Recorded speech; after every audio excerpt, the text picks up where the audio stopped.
Amit सराते।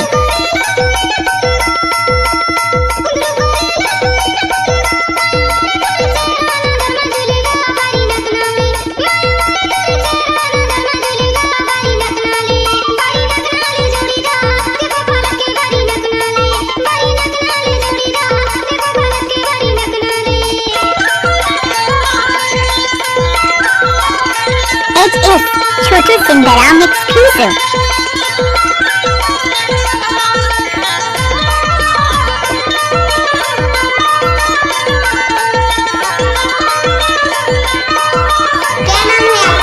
DJ Hirasingh सिंदराम exclusive.